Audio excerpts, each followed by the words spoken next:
El Zarco, de Ignacio Manuel Altamirano. Capítulo 23. El asalto. La Calavera era una venta del antiguo camino carretero de México a Cuautla de Morelos, más famosa todavía que por ser paraje de recuas, de diligencias y de viajeros pedestres, por ser lugar de asaltos. En efecto, no en la venta propiamente, pero sí un poco más acá o un poco más allá, siempre había un asalto por aquella época. Y es que por allí, las curvas del camino, lo montuoso de él y la proximidad de los bosques espesos y de las barrancas ofrecían grandes facilidades a los ladrones para ocultarse, emboscarse o escapar. Por eso, los pasajeros de la diligencia o los arrieros no se acercaban a la Calavera, sino santiguándose y palpitando de terror. El nombre mismo del paraje es lúgubre. Probablemente allí había habido, en los antiguos tiempos, una calavera clavada en los árboles del camino y que pertenecía a algún famoso bandido ajusticiado por las partidas de acordada en la época colonial. O tal vez había habido muchos cráneos de ladrones y el vulgo, como tiene de costumbre en México, había singularizado el nombre para hacerlo más breve. El caso es que el lugar es siniestro en demasía y que no se veía antiguamente el caserón oscuro, ruinoso y triste de la venta sin un sentimiento de disgusto y de terror. Allí, pues, una tarde de otoño, ya declinando el sol, y 3 meses después de haberse verificado los sucesos que acabamos de referir, se hallaba delante de la venta una fuerza de caballería formada y compuesta como de 40 hombres. Estaban estos uniformados de un modo singular. Llevaban chaqueta negra con botones de acero pintados de negro, pantalones negros con grandes botas fuertes de cuero amarillo y acicates de acero. Sombrero negro de alas muy cortas, sin más adorno que una cinta blanca con este letrero: Seguridad Pública. Y en cuanto a las armas, eran mosquete terciado a la espalda, sable de fuerte empuñadura negra y cubierta de acero. Cada soldado llevaba una canana llena de cartuchos en la cintura. Los caballos magníficos, casi todos de color oscuro. Las sillas y todo el equipo de una extrema sencillez y sin ningún adorno. Los ponchos negros atados en la grupa. Casi todos estos soldados parecían jóvenes, muy robustos y tenían un gran aire marcial. Pero su uniforme y su equipo les daban un aspecto lúgubre y que infundía pavor.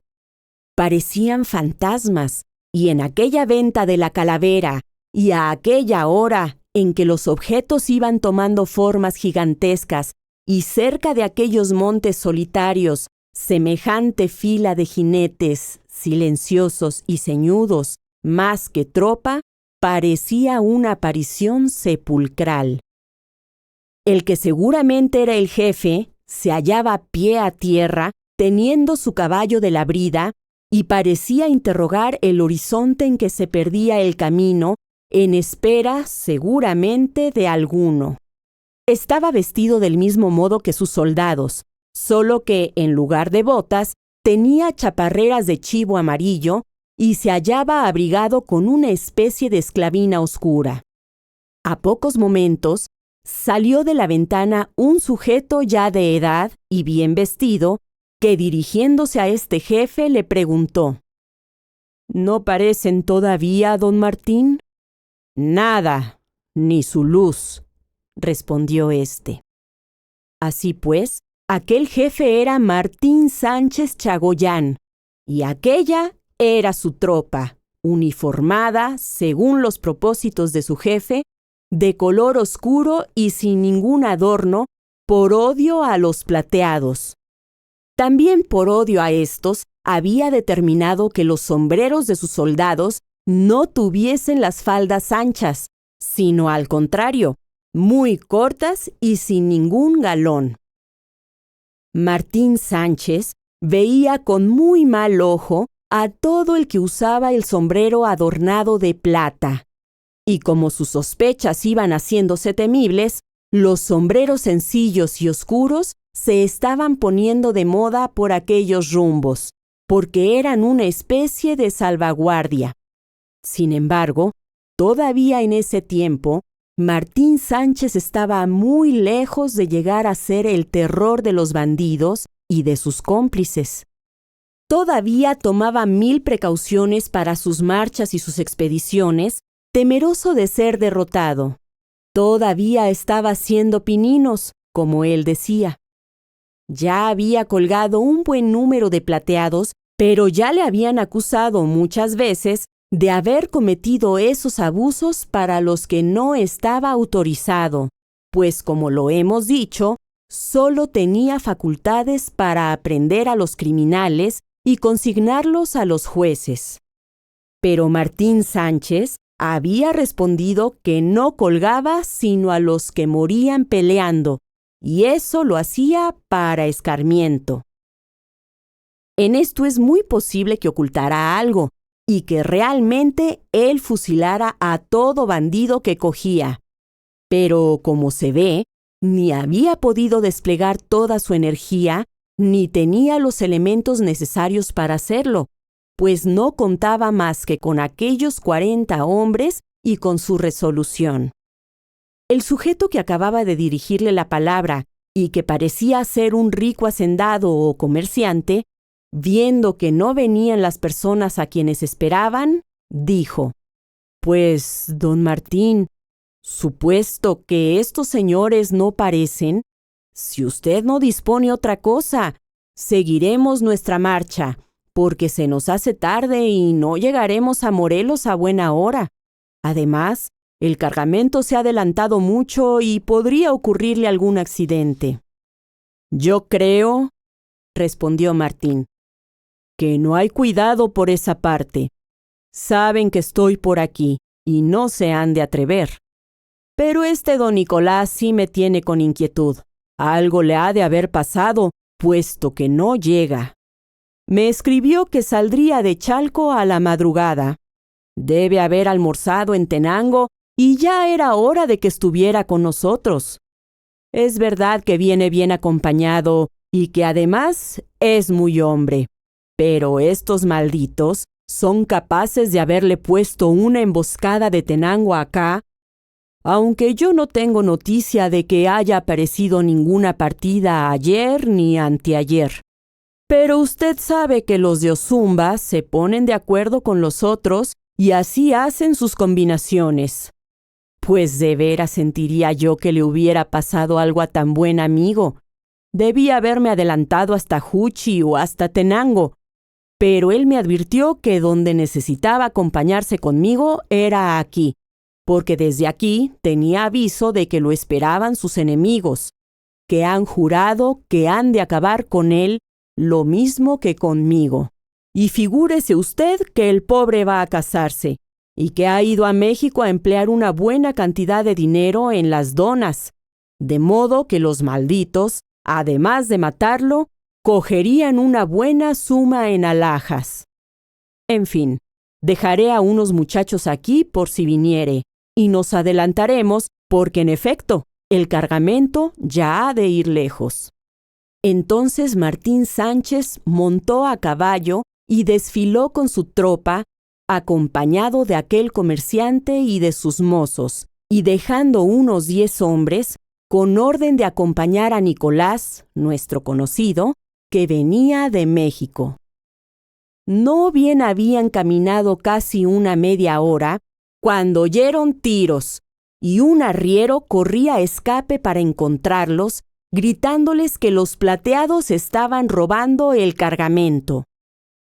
Martín, a la cabeza de su fuerza, se avanzó a escape, y momentos después caía sobre los bandidos, que lo recibieron con una lluvia de balas y con una gritería insolente, diciéndole que ese era su último día. Los jinetes negros hacían prodigios de valor, lo mismo que su jefe, que se lanzaba a lo más fuerte del combate. Pero los plateados eran numerosos, estaban mandados por los jefes principales. La tropa de Martín estaba literalmente sitiada. Ya 6 u 8 de aquellos bravos soldados habían caído y otros comenzaban a cejar. Se había empeñado la pelea al arma blanca y Martín, rodeado de enemigos, se defendía herido desesperadamente y procurando vender cara su vida, cuando un socorro inesperado vino a salvarlo.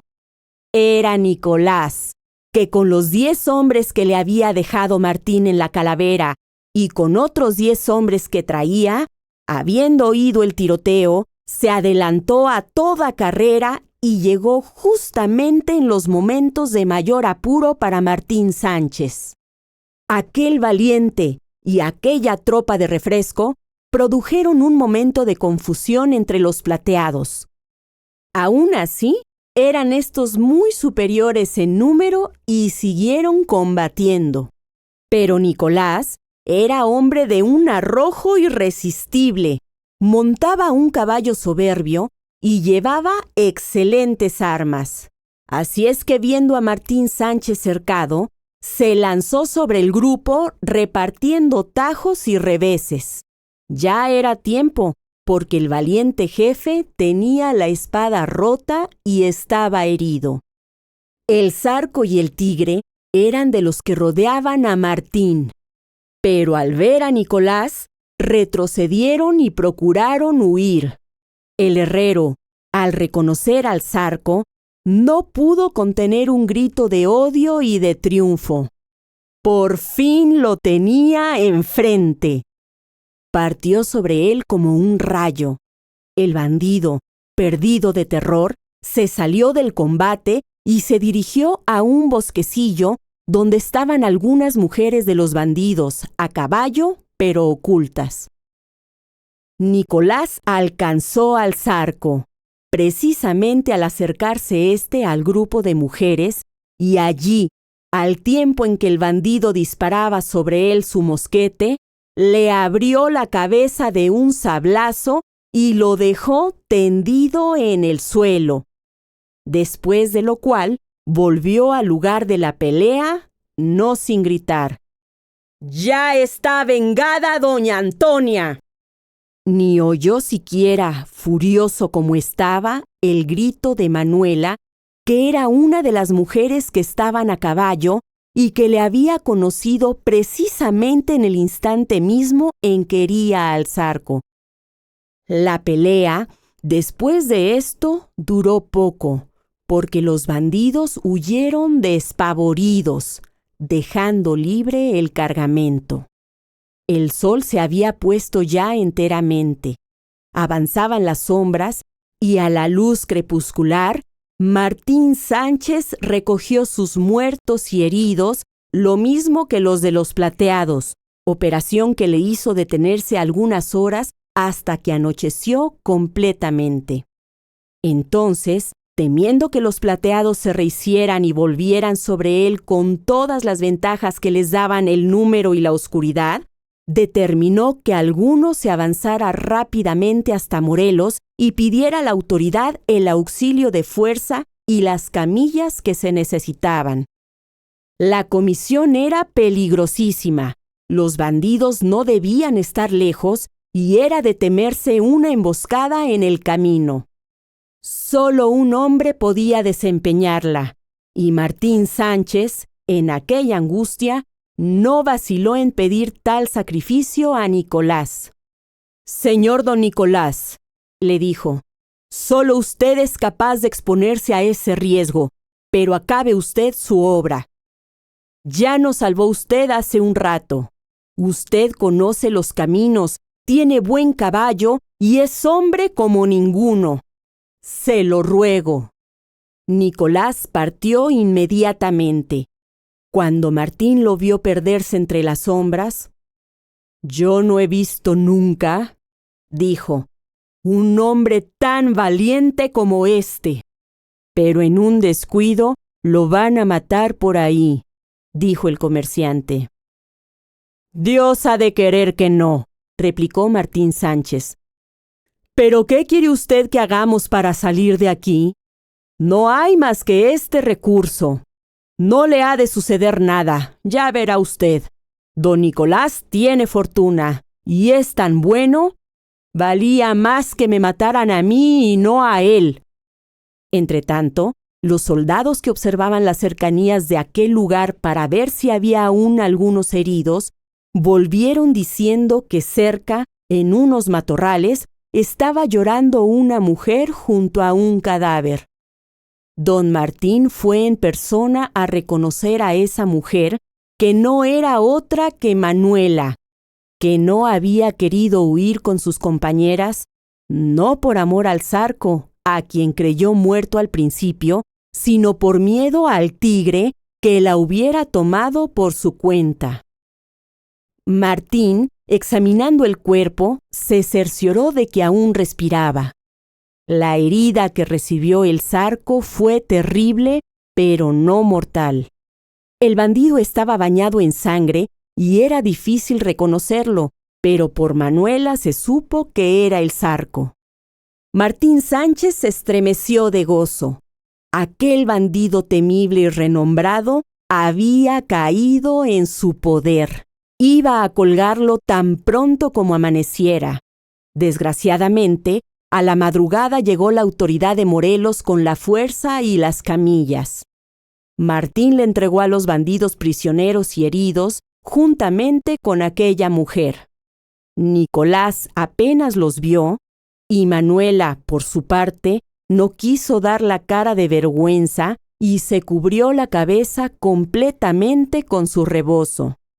Así marcharon a Morelos, Martín para curarse de sus heridas, que eran graves, lo mismo que sus soldados, continuando con Nicolás a Yautepec a fin de preparar su matrimonio.